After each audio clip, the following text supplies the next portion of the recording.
So hello students, I'm Anubhav from Hitbullseye, and today I'm going to take a session on how to tackle the numerical ability section in the CUCET exam. Well, the notifications are yet to come out, and so is the syllabus that the questions that will be asked in the CUCET exam. But this is an indicative kind of a syllabus because all the experts at Hitbullseye who are in touch with various professors in Delhi University, they are the ones who have curated the syllabus, and it is expected that the syllabus will be on these lines. So, well, let's begin our quant strategy section, our quant strategy to crack the CUCET exam. So, the topics for discussion. So, the topics of discussion. What topics are we going to talk about today? So, they are going to be number one, numerical ability, algebra, averages, clocks and calendars, percentage, that will include profit and loss as well as interest, discount and marked price, they are also a part under this section, the ratio, that is ratio and proportion, and last but not the least, a topic whose one part is considered very easy by the students while the other part is considered equally difficult, and that is time and distance and time and work. So coming on to the very first section, that is the numerical ability. So in numerical ability, uh, it is a section that the students are probably studying right on from the first standard, and they have been taught about what are different whole numbers and natural numbers. So just a very quick review. So natural numbers are those numbers that start from the number 1 and move on to infinity, that is 1, 2, 3, 10, 100, 1000, million, billion, trillion, and it can go on. Whole numbers are different from natural numbers in the sense that apart from all the natural numbers, they also contain zero as one of its element. So next is the factors as well as the multiples. So what are the factors? Factors are those numbers that that are obtained after you divide any number. For example, if a number is 18, so its factors are going to be 2 and 3, or you can, subsequently you can also write 2 and 9, the numbers that make up that number. And similarly is the multiples. In a simple sense, the factors, when they get multiplied, form the multiples, meaning for so if a number is 18, so its factors are going to be 2 and 3, and its multiples are going to be 18 twos are 36 or 54, and in that sense. So this is a basic difference between factors and multiples. Then we come on to a very, just a second.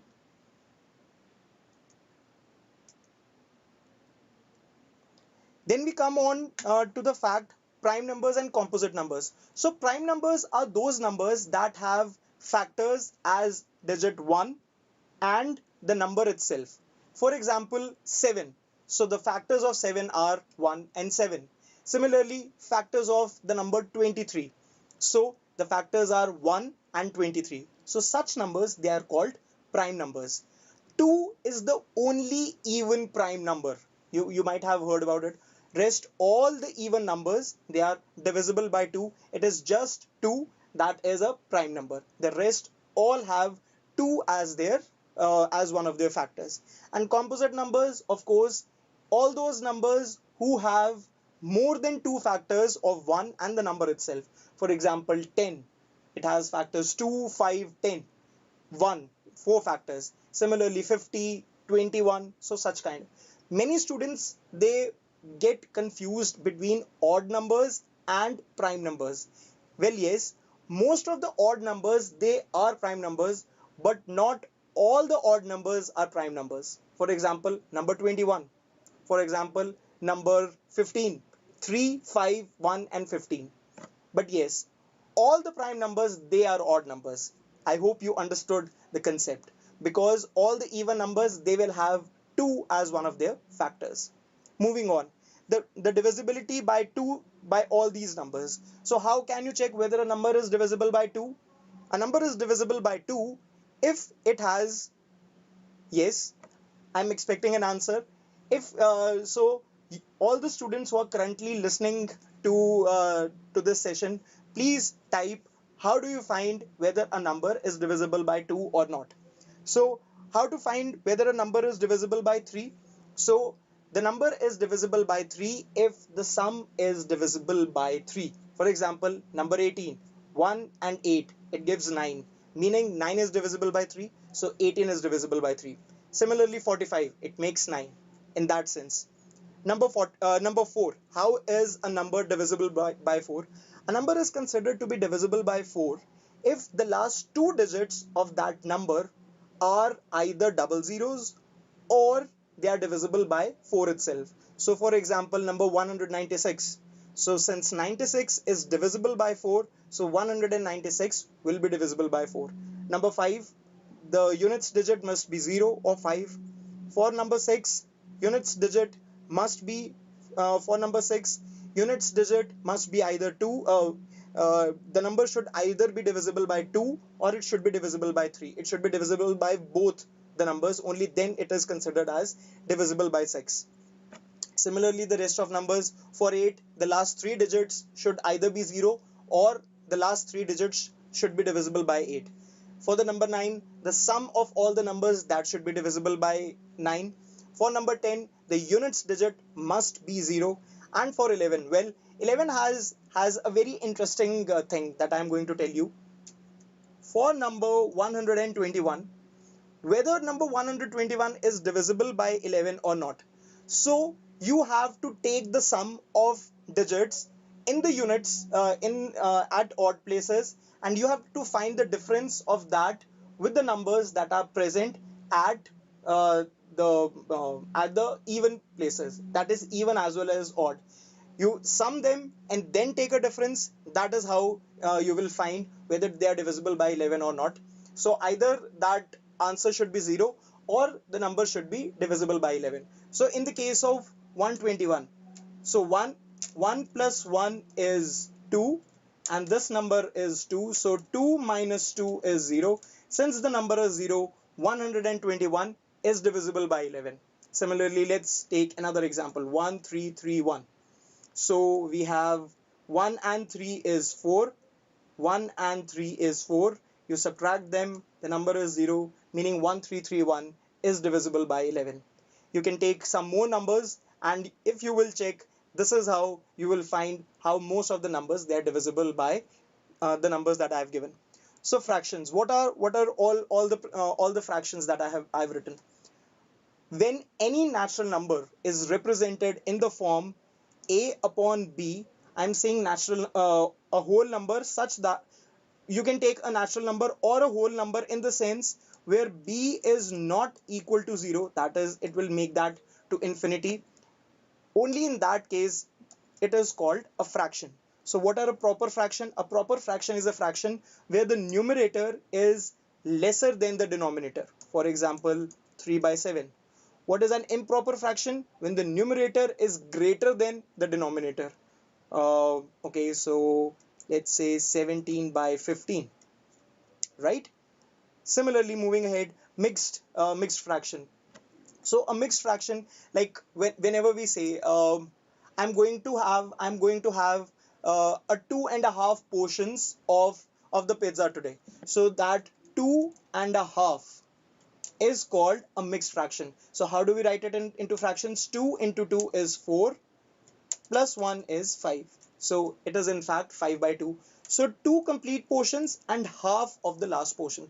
This is how we write the mixed fractions, right? Moving on to the equivalent fractions. So equivalent fractions are those that are obtained after you multiply both the numerator as well as the denominator by the same number. So 1 by 2, 3 by 6 is its equivalent, 5 by 10 is its equivalent. So such are the equivalent fractions.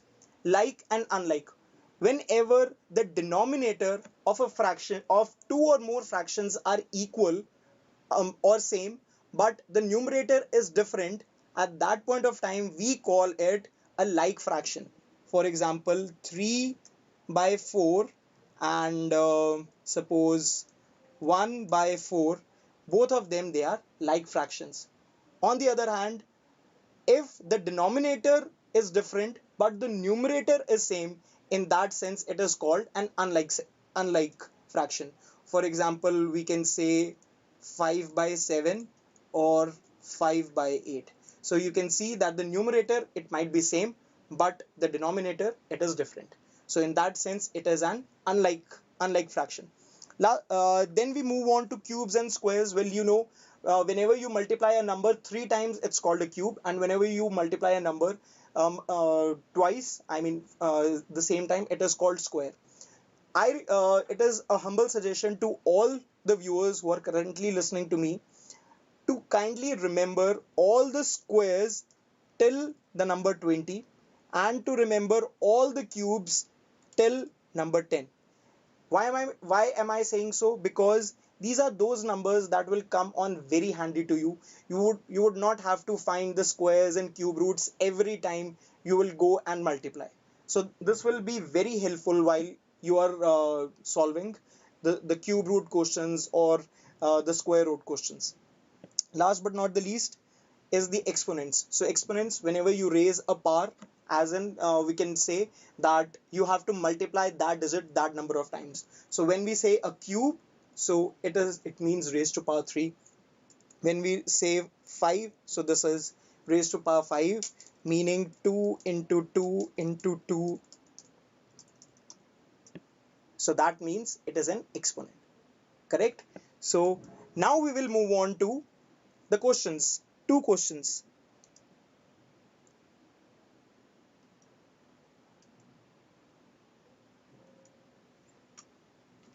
So you have 2 questions.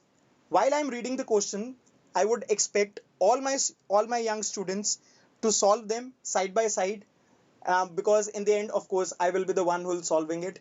So please be very quick while we are solving. So area of 3 fields is 165, 195, 75 meters square respectively. In each of these fields, a flower bed of equal length has to be made. If the flower bed has to be 3 meter wide, find the maximum length of the flower bed in each of the case. Well, so for all these 3 square fields, what do you need to find? You need to find the highest common factor. What is the highest common factor of all of 3? So the highest common factor would be 15. Okay, so 15 meters square is the factor for all these 3 square fields. Since 3 is the breadth, so what will be the length? It will be 15 by 3 is 5. So at these whenever you come across such questions, you have to be very careful as to whether you have to find the factor, that is you need to take a minimum number, or you need to find a multiple, that is you need to multiply all those numbers together to arrive at one single number. So next, a milk vendor's customers demand milk in the following quantities: 1000 milliliter, 1600, 2800, 600. If he wants to use a single measuring cup, what size should it be? So what should be the minimum size that he can use, so that he does not have to carry different measuring devices every time he's there. So a very simple reading of this question will make you understand that again HCF here is required. So HCF of all these numbers, these 4 numbers is 200 milliliters. I hope I am correct. So these are those questions. I'm telling you some very basic questions. These are those questions that you can expect in the CUCET exam in the coming next 2 months. Moving on to the next. Now comes a topic that is always, that is number 1, will always help you to score really good marks. So algebra, the very first thing, what are variables? Variables हम किसी भी object को we can define it in simple words as X और Y. This will not only help to reduce our calculations, but it will also help in in all that time where we need to multiply and divide such kind of numbers. So algebraic expression, whenever you can write any given statement in the form of variables, it is called an algebraic expression. For example, if I say Ram has 10 nails and of some cost, and he has uh, 15 hammers uh, of some other cost. So I can write this as, so the nails are 10 with this x cost and hammers are 15 with this cost. So this can be an algebraic expression, a normal expression that can be expressed in the form of any variables. So a polynomial, any algebraic expression that has more than two terms of any power is called a polynomial. जैसे हम इसको लिख सकते हैं किसी भी question को x raised to power 4 minus 3x square plus 5x minus 1. So this is a polynomial. And what is an equation? When all of this polynomial is equated to 0, it is called an equation. Now coming on to the basic identities of A and B. So I know all of you students would have a very good idea about all the properties, all the basic identities of A and B. So they are A plus B whole square, A square plus B square plus 2 AB, A minus B whole square, A square plus B square minus 2AB, A plus B. The third is A plus B and A minus B. So it is A square minus B square. Similarly, we have it for cube and so on and so forth. So these are some very basic identities that I suggest all my students to remember. Moving on to the next. So these are some questions of algebra. While I'm reading, I would expect all of you to keep on calculating. These are some very basic questions just to test out how much basic knowledge do you have. So a man reads 3 by 8 of a book on the first day. Okay, so if I say 3 by 8 of a book on the first day, 4 by 5 of the remainder on second day, if the number of pages still unread are 40, how many pages did the book contain? So let's say the total number of pages are x. So he read 3 by 8 of the pages on the first day and 4/5 of the remainder. So x minus 3 by 8 of x, it gives 5x by 8. On the second day, if the number of pages still unread are 40, how many pages did the book contain? So we write it as 3x by 8, and okay, so 4 by 5 of the remainder. So x by 2, so we write it as x by 2 plus 40 makes x. So you solve this equation for the answer. I would be expecting your answers right now. So if you have got the answer, kindly punch in at this point. The product of 4 consecutive natural numbers is 360. Find the second number. So the 4 consecutive natural numbers can be x minus 1, then it's x plus 1, and x plus 2. So is 360. When you solve this equation, you will find that x is 5. That x comes out to be 6. So the answer is 6. Well, at most of the times when you come across such questions, you can also try a hit and trial method. बहुत बार आपका question hit and trial से ही चले जाता है. For example, when I was reading this question, I realized that all these 4 options, they together form the number 360. So the second number should be 6. I hope I'm correct. So, well, moving ahead.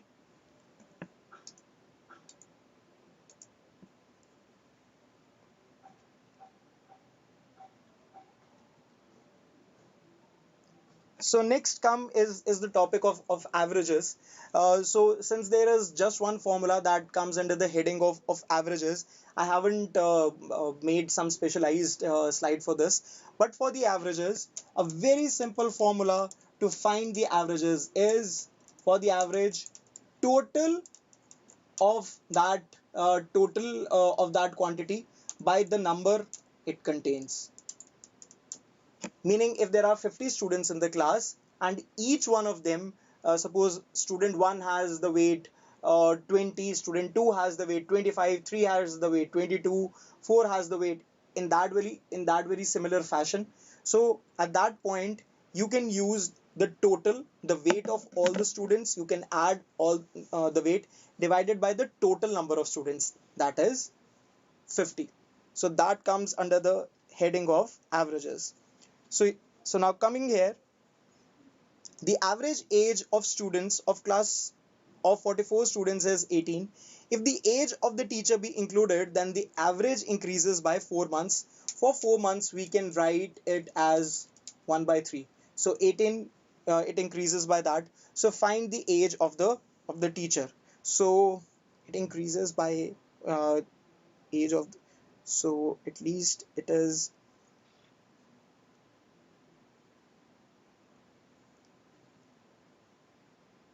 so I I have to find. Moving on to the next question. The average age of 6 consecutive odd numbers is 70. What is the difference between the highest and lowest numbers? All the students who are currently listening to me, please type in your answers. The answer is going to take a much of time. So that's why I'm not going to solve it. I would be expecting your answers in the comment section. So yes.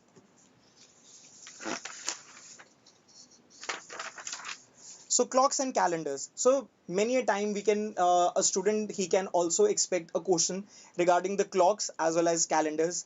So what is the speed of the minute hand? A clock is, कोई भी clock, it covers an angle of 360 degree when it makes a complete circle.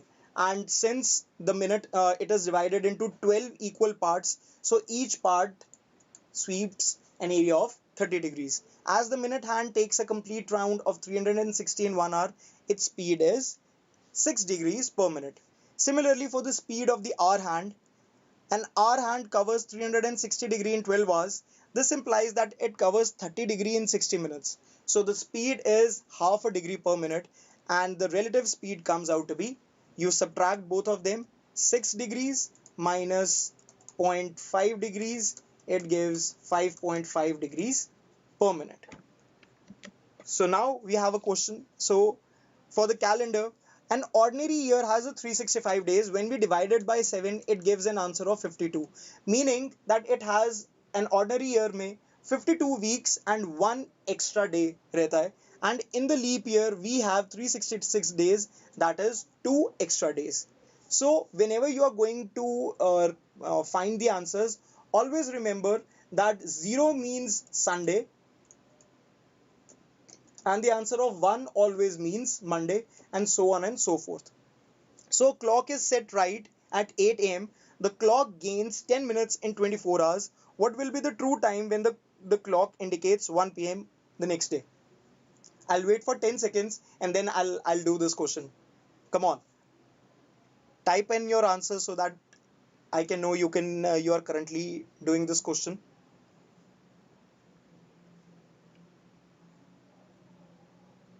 So yes, I'll start doing it. So in 24 hours, so from 8 a.m. to 1 p.m. is set right at 8 a.m. to 1 p.m. It means 5 hours extra. So 29, 24 plus 5 hours extra is 29 hours. So 24 hours and 10 minutes of this clock means 24 hours of the correct clock. So for 29 hours of a total, so the difference comes out to be 24 1 by 6 into 29. So that comes out to be 28. That comes out to be 28 hours and 48 minutes. So meaning that out of 29, there is a difference of 12 minutes. So when the clock indicates 1 p.m. on the next day, the real time is 12 minutes less, that is 12:48 p.m. This is how you solve the questions. You know that May 10, 1999 was a Monday. So what will be the day on 10th of December next year? So 10th May 99 was Sunday. 10th May 2000 would not be Tuesday, it would be Wednesday. Why? Because the year 2000, it's a leap year. So May 10, 2000 would be a Wednesday. Now, and for 2001, it would be Thursday. Now we will calculate the time, the days, the number of days between May 10, 2001 to 10th of December 2001, and that is how we will arrive at this answer. So now coming on to the percentage, profit, loss and interest. This is one of the very interesting topics, और बहुत students की इसमें गलतियां होती हैं. चाहे ये topic बहुत इजी है, but silly mistakes always renders them lesser marks. So be very attentive while you are solving this topic, because direct questions रहते हैं and you can get very good marks while you are attempting this section. So percentage. So first of all, what is percentage? So out of the total, the amount that you currently have from 100 is called the percentage. Meaning हमने 10th standard में अपनी percentage निकाली है, 12th में निकाली है. So out of 500 marks, if I get 400 marks, so what is my percentage? My percentage is 80 marks. So 400 by 500 into 100, we get it 80 marks. Right? So this is how we arrive at percentages. So percentage increase or decrease, you have to find the increase or decrease divided by the original and then into 100. For example, there was a place where originally 150 lakh people were staying. After 10 years, it was found that now only 100 lakh people are staying. So what is the percentage increase or decrease? So first of all, it is decrease, of course. So you subtract them, it is 50. So the percentage decrease is 50. And what was the original? 150. 50 by 150 upon 100 is 33, 1 by 3%. Easy, wasn't it? So now coming on to the profit and loss interest part. Simple interest. So what is the principal? Principal is the original amount of money जो आपके पास है. Rate, what is the amount per 100 जो आपसे charge किया जाएगा for using that money. Time is the amount of time, कितने साल, and it is always calculated in years. Whenever you are given months, be very careful to calculate it in the years. And SI, that is the interest, it is always used to find out how much extra money you owe someone for using their money for a stipulated period of time. So simple interest is P into R into T divided by 100. Now coming on to the formula of CI, that is compound interest, that is P1 plus R by 100 raised to the power n. So this is the amount, and if you are supposed to find the compound interest, you have to subtract P. So what is the basic difference between compound interest as well as simple interest? So if I have 100 rupees and I say for 10%, I'm going to give someone this money. So in the very first year, that person is going to owe me 10 rupees. In second year, he is again going to owe me 10. In third, he is again, because the principal remains the same. So at the end of third year, the simple interest comes out to be 30 rupees, a simple addition. लेकिन compound interest के अंदर क्या different होता है कि this interest gets added here in the principal and it becomes 110. So this is a new principal, and now simple interest would be found on that. After an interest has been found that probably gives out to be 11.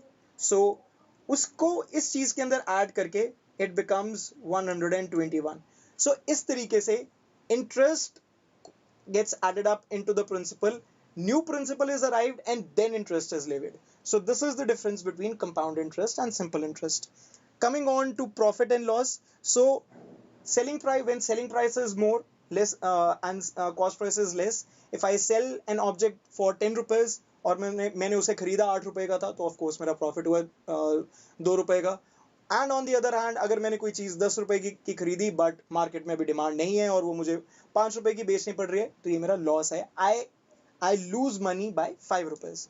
Similarly coming on to the mark price and discount. So mark price, अगर एक दुकानदार किसी एक चीज को after he buys that and then he decides to sell it on the marked price, that is the amount of price labeled on that product, it is called a marked price. And discount, many times a seller, they offer a reduction in the amount so as to attract more buyers, so that is called a discount. And discount is MP minus SP, that is आपने कितना final आपने selling price दिया और आपने उसका कितना mark price रखा था. I hope I am correct. I'm clear. So here are some questions. So yes, let's start solving them. A certain sum of money becomes thrice in 10 years at a certain rate of interest. It will become how many times in 20 years at the same interest? So let the sum be P and it becomes thrice, that is 3, just a second, it becomes thrice, that is 3P in 10 years. So the interest comes out to be 3P into 10 into 20%. So the interest comes out to be 4P. It will become how many times in 20 years at the same interest? So this is the interest. Principal is P. The amount is 4P plus P. It comes out to be 5P. Meaning that it becomes, the sum becomes 5 times. The sum becomes 5 times in 20 years. Moving ahead, find the compound interest on 20,000 at the rate of 10% interest. A direct formula based question. Once you put the formula in that very, once you put the numbers in that very formula, you will arrive at this answer. And last is a dealer prices an article at 20% more than the cost price and allows a discount of 10% on it. Find the gain percent. Okay, let's suppose the cost price is 100. So dealer prices at 20% more. So so the mark price becomes 120. Discount of 10% on it. So discount is 10%. So the new SP, the new SP becomes 90% of 120, 90, 100, 12, 108. So the profit comes out to be 120 minus 108, which gives 8. So it was a total of an initial of 100. So it gives out a gain percentage of 8%. Easy questions. Aren't they? Now coming on to the ratios. So comparison of one number with another is known as ratio. So ratio, it will never have any unit. It always means how you compare two things together. For example, if I get 20 marks in a test and a friend of mine gets 40 marks, so I would say the ratio of our marks is 1:2.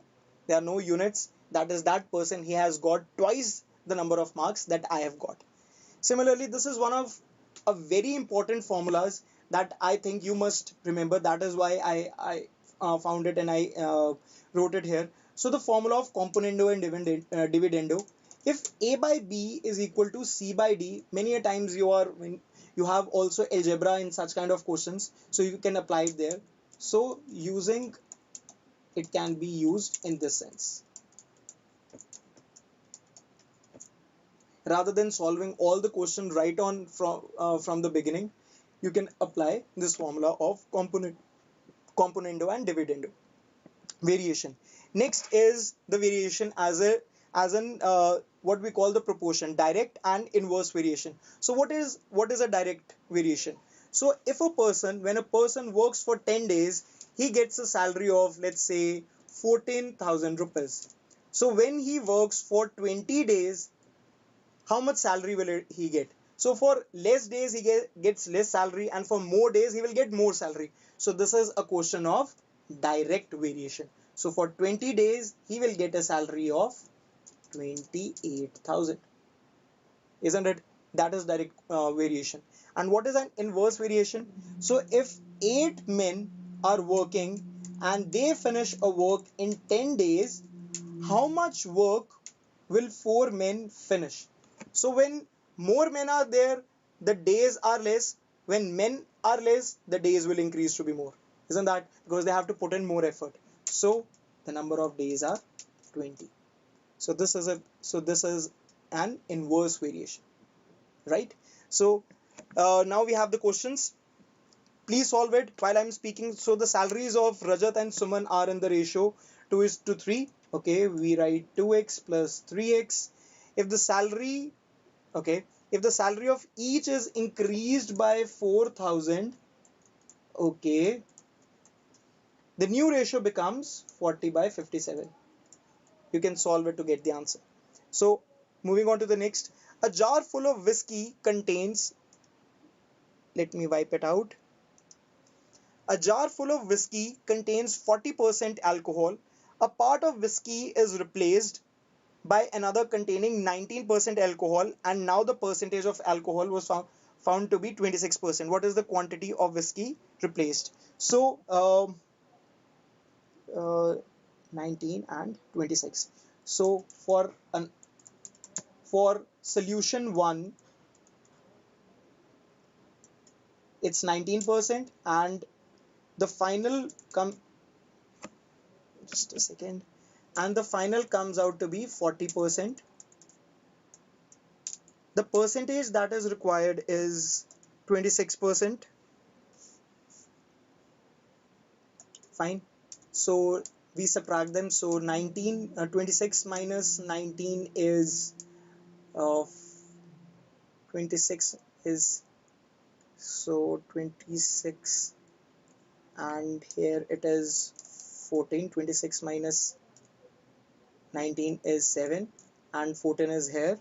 So 7 is to 14, or 1 is to 2.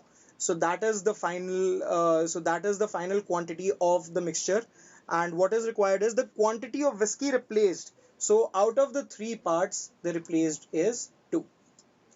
So this is the answer. Great, isn't it?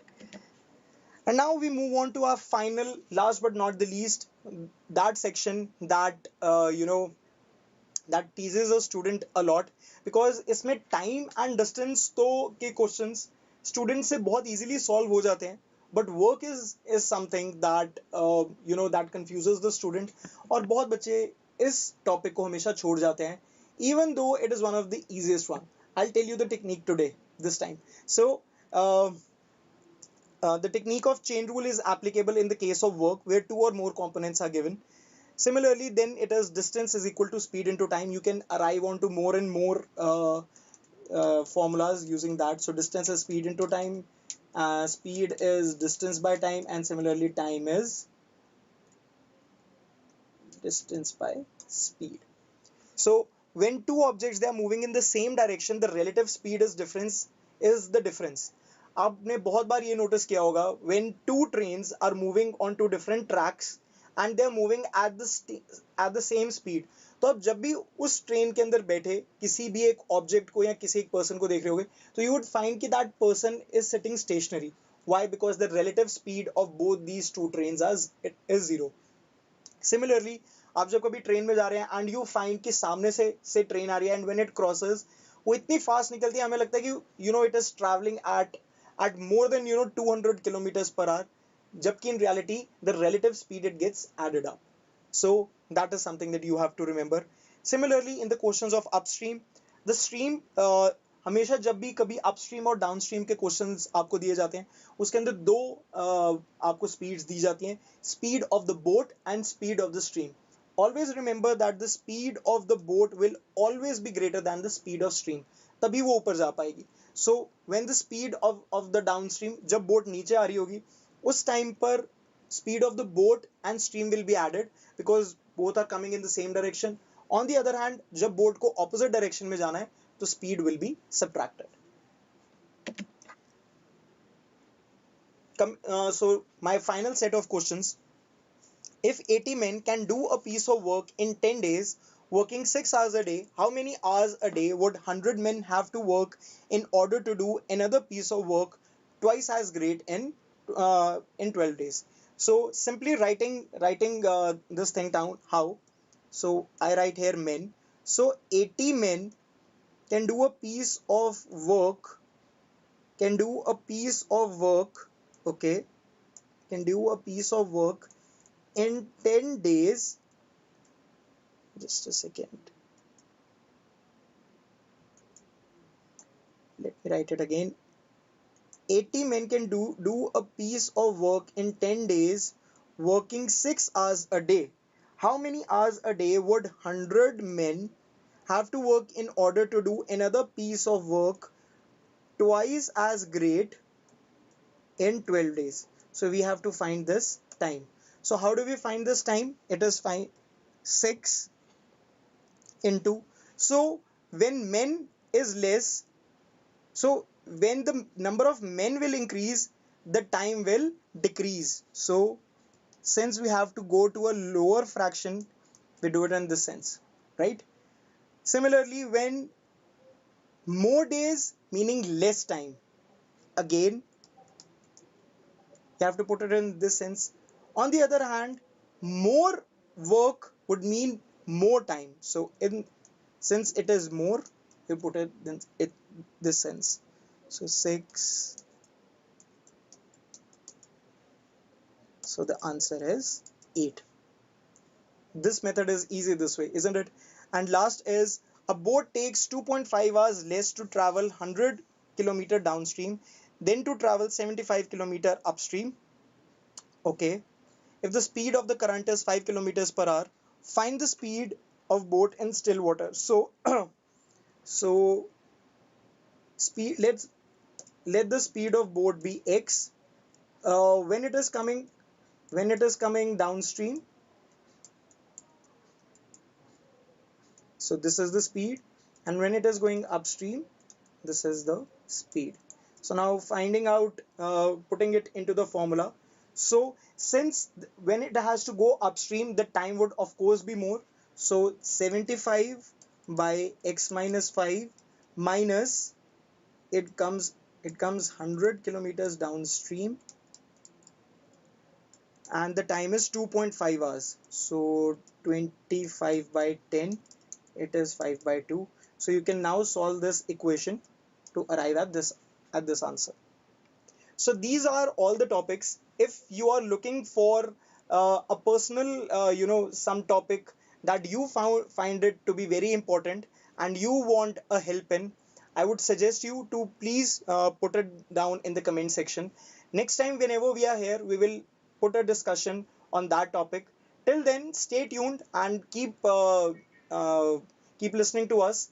Keep following Hitbullseye, because we will be coming out with the new content for the CUCET exam every other day. You can keep following us. We are very closely following the CUCET exam. हमें पता है कि Delhi University की entrance के लिए this exam is going to be a trump card. So we'll be doing everything to help you out and coming to Delhi University.